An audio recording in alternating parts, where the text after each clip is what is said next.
Now, if you clicked on this video, you're likely an accountant looking to become an investment banker. As one who worked for Ernst & Young for 3 years and got my CPA license and now attends Yale Business School, I had a very close-up opportunity to look into what investment banking recruiting is like and the reasons for why you'd want to work in investment banking. But before I tell you the 2 main ways that you yourself can become an investment banker, let's talk about why you might want to consider that career. I want to break this down into a few steps.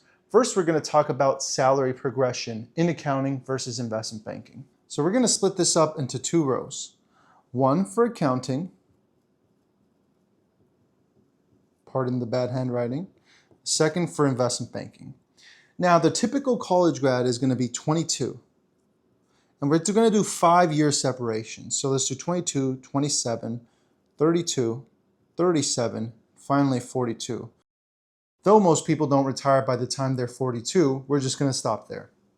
Next, we got 27, 32, 37, 42. So what is the typical college grad going to get in accounting versus an IB? We're going to start off with $65K in accounting, working at a Big 4 firm like I did at Ernst & Young. And investment banking, with bonus included, is around $160K. Now that's already a $100,000 difference. And of course it varies firm to firm, but you're seeing a drastic difference right off the bat. By the time you jump 5 years to being 27, in accounting, you're gonna make around $110,000, likely as an upcoming manager, if not just newly promoted to manager. Whereas in investment banking, you're gonna be making $350,000, likely as a 2nd-year associate.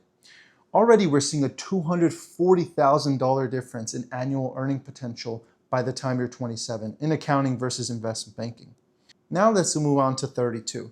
Here you're getting $165K in accounting, whereas you're getting $600,000 in investment banking.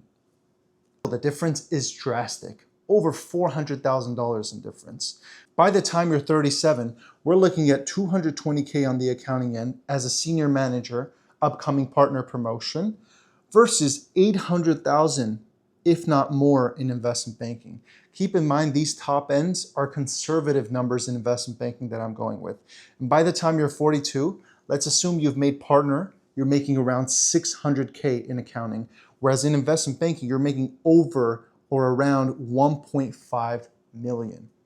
In fact, if you count all of the money that you've made from 22 to 42, you're looking at approximately 2 to 3 million in cumulative money made.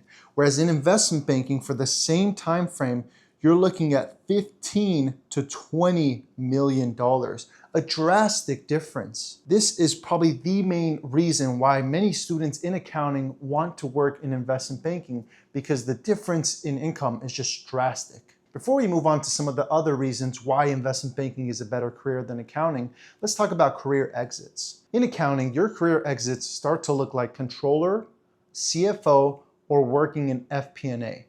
These are oftentimes the business opportunities you're going to get. Or if you did tax like myself, you can open your own tax firm. Whereas in investment banking, your career exits look much more lucrative and much more diverse. You could choose to go work in hedge funds, in private equity, in private credit. And that is just a few of the career opportunities you have working in IB. So you can see that IB exits are much more lucrative, prestigious, and much more versatile. So now let's talk about the hours worked in accounting versus investment banking.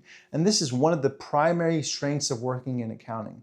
You're going to notice that both of them have very long, busy season hours. So investment banking is going to be busy throughout the whole year. And you should be expecting to work around 60 to 90 hours per week throughout the whole entire year, except for vacations and holidays. However, with accounting, you're going to be working around 60 to 80 hours a week during busy season.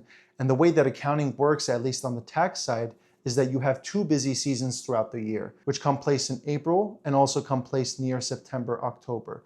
So you should be expecting to be busy in accounting from February all the way until October, but you do get a nice break from November to December. However, in investment banking, you're always going to be busy. And that is the primary strength of accounting, is you do get that 3-month holiday where you get to relax a little bit from the busy season. Another important thing to mention is prestige. Working in accounting, the top 4 firms are going to be Ernst & Young, Deloitte, PwC, and KPMG. And if you ask the average person, they just aren't going to know those firms. In fact, people, when they hear of those firms, they think of consulting, not necessarily audit or tax.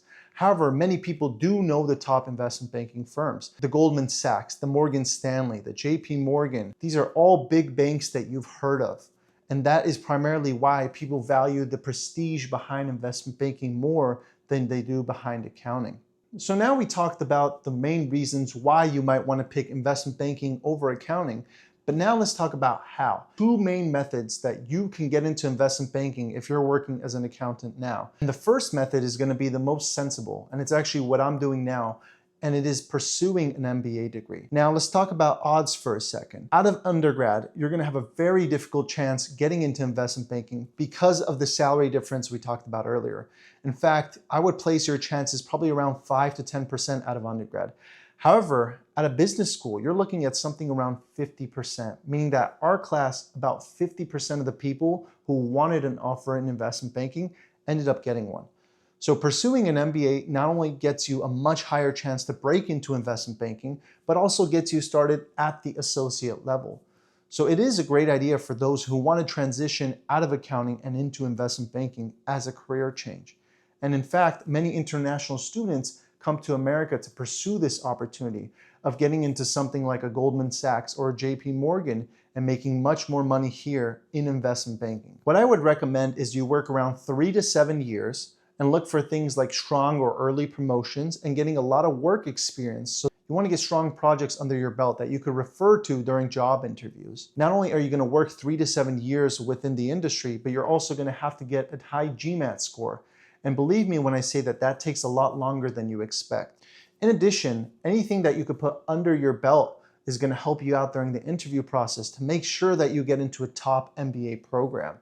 And that might look like getting a CPA degree or doing volunteering work or having projects that you could show to these judges so that they can see that you are not just a typical accountant, but one that goes above and beyond and who they would be proud to attend their school. Now, some schools do offer better placements into investment banking.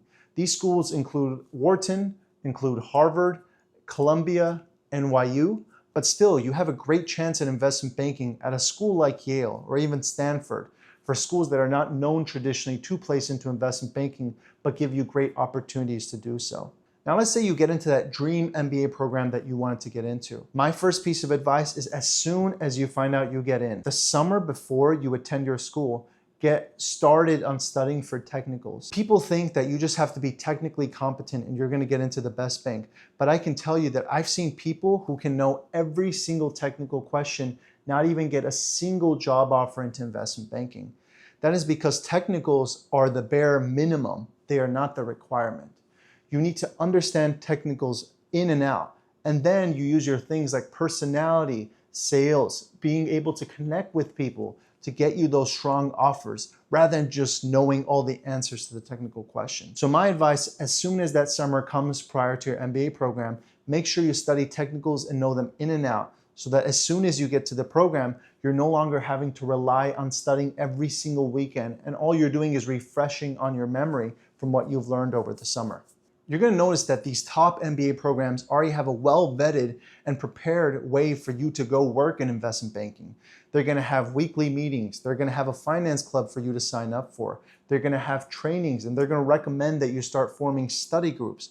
So at that point in time, it becomes up to the MBA program to help guide you into breaking into investment banking. But until then, it is your job to make the decision that you want to go and pursue an MBA, to go and study for the GMAT, get your reference letters, and get into a top MBA program and prepare yourself even before you join the school to be ready with answers to the questions that you are expecting during the interview process. But there is still a second option that you have that is a little less structured and difficult to do so, but perhaps would save you the amount of time and debt that you'd have to put into an MBA program.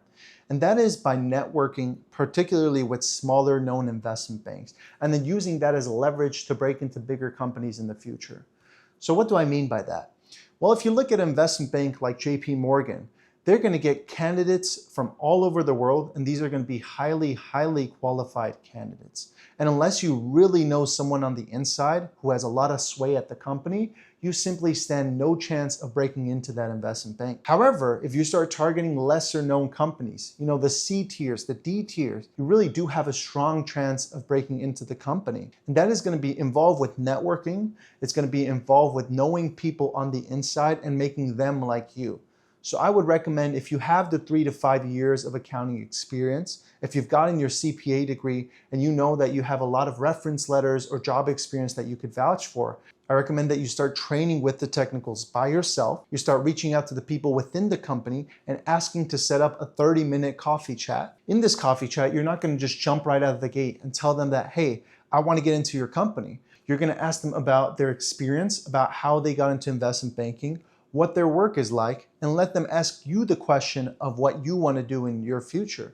That's when you talk about how you worked in accounting, but now find yourself much more interested in investment banking. And you want to give 2 to 3 reasons why you want to pursue investment banking and you like the company in general. Perhaps you could look at the deals that they've worked on or the type of people that work at the company and their culture. You don't want to give the generic answers like money and prestige, which is the reason why most people want to go into investment banking, but you genuinely want to show interest in the field.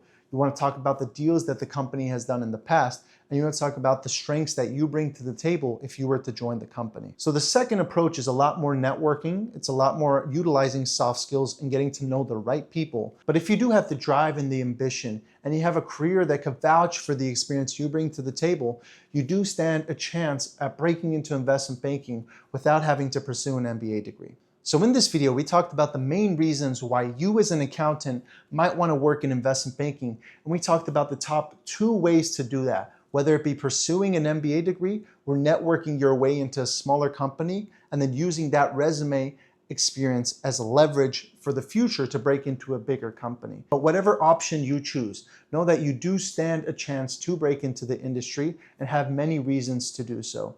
So if you have any questions or you'd like to see any other videos in the future tailored to this topic, please do leave a comment down below and subscribe to the channel where I'll be bringing you much more content. Until then, I'll see you in the next video.